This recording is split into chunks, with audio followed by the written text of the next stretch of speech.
What's happening, everybody? I want to tell y'all a true story today about why I believe in a higher power.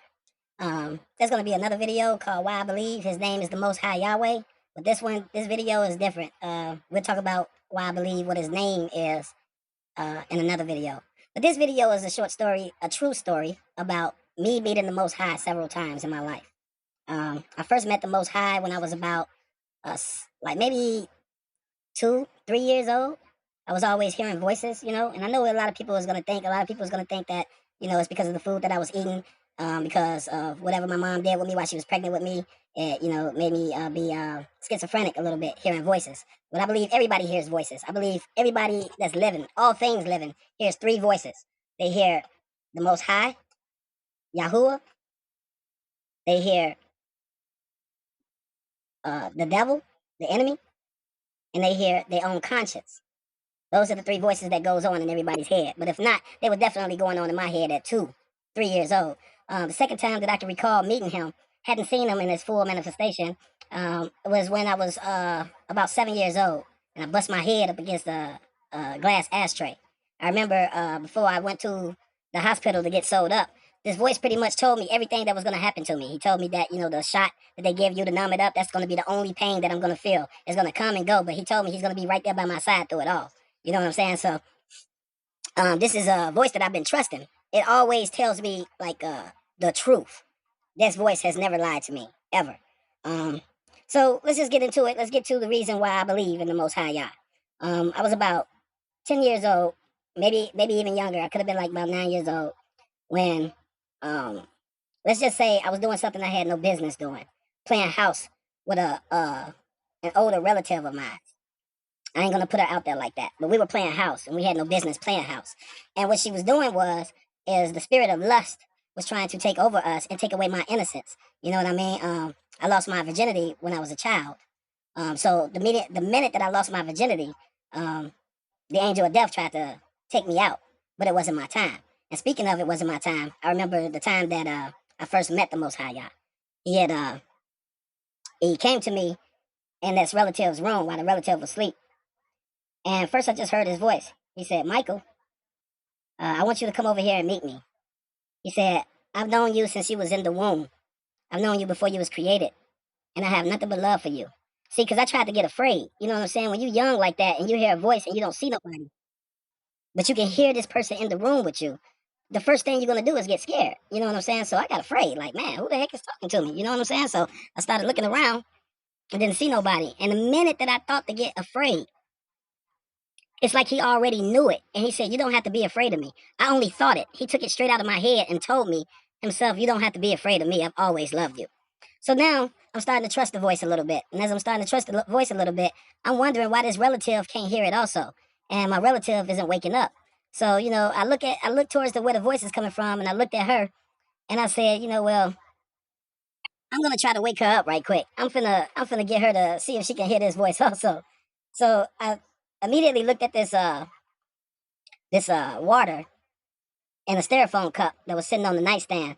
And I thought to pick that up and throw that in her face because I know water wakes up anybody out their sleep. At that age, even as a young man, I was pretty conscious that water would wake her up out of her sleep. He told me go ahead and throw it on her. He told me if he don't want her to wake, there ain't nothing I can do to wake her up. He said pretty much it's up to him, whether he wants her to wake up or not. So I put it to the test, and he allowed me to do that. So I threw the water in her face, and she did not budge. Next thing I did was I started jumping up and down on the bed right beside her head. You know what I'm saying? Like, do, shaking her. You know what I mean? She did not wake up. So then I looked at a pillow, and I thought to hit her in her face with it as hard as I can. Again, while this was only a thought in my head, he took the thought out of my head and pretty much and repeated himself. If I don't want her to wake, she will not wake. But it was like he gave me the go-ahead. So I went on and hit her with the pillow as hard as I can, and she didn't wake up. And trust me, when I hit her, I got afraid because if she does wake up, she's going to kick my butt. You know what I'm saying? But I did. I gave it up. I gave it with all my might. So boom, hit her dead in her face, and she did not wake up. So then all of a sudden, as I started staring at her, I could tell that he got a little testy with me because he made her stomach stop moving up and down. And as a 10-year-old kid, I was thinking like, oh my God, that's how people die. So I was like, oh no, please don't kill her. I don't want her to die. He said, well, are you ready to come and meet me now? And I was like, yes. So then a very small, minute light appeared in the corner of the room. And the room was pitch black. So I saw it, but I tried to act like I don't see it. And he asked me, "Do you see me?" I saw that white light and I was like, "No, I don't see you." So then the little white light went up against the wall and started, you know how you can play with a laser and make a cat go crazy? Well, that's how it was doing on the wall. The light started moving all around the wall and stuff, you know? And so then he asked me again, "Do you see me?" And before I can even lie, he just went out and said, "You see me." So I was like, "Yeah, I see you." He said, "Well, come here. I got to tell you something." So I went closer to the light. And as I got closer to the light kind of like got so big, it blinded me for a minute. I couldn't see nothing but light. So when people ask me, "Have you ever witnessed or seen God?" Yes. The answer is yes. I seen what everybody calls uh, the person to be God. And yes, it was a man. I know a lot of people, a lot of brothers ain't gonna want to believe that. But as I look into the light, again, I was so blinded. It felt as if every second that I spent looking into this light, my breath was being taken away from me. So the more that I see, the faster that I was dying. You know what I mean? And so again, he asked me, "Do you see me?"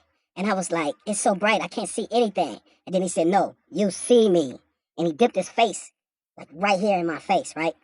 And what I saw, so when people ask me if you saw the Most High Yahuwah, or when people ask me if you saw God, what does he look like? And a lot of people like to ask me, what color was he? Well, I can tell you right off the top, he was no color. He was the color of light, electricity. Um, and he had three faces in one face. He had the babyest, the youngest of faces in the face. He had a middle age, like a 33-year-old, 35-year-old man, uh, was all in that face also. And then he had the eldest of faces, like the oldest man that ever lived. So he had three faces in one face. And so when he noticed that I saw those faces, he gave me an instruction in life. He told me, one, tell everybody you saw me. Two, it's not your time. Three, go back to bed. And so I did that. And that's kind of what I'm doing right now. Yes, I'm dressed up in a pimp suit. And I look kind of funny. Let me take this off so you don't think I'm playing around or nothing. But I'm telling you the truth. I met a higher power that's higher than ourselves. So when people get to trying to push their religion beliefs on me, trying to tell me that you can only get to heaven by going through one name, that is a very powerful name, but that's not the truth. In my opinion, the truth is if you believe in the Most High Yah, then He believes in you. So the only way to really mess your seat up to heaven is there was some certain rules set in place. You break those rules, you definitely going to hell. But yes, I believe I met the Most High Yah when I was 10 years old. Thank y'all for listening to this. Blessings to all of you. Peace.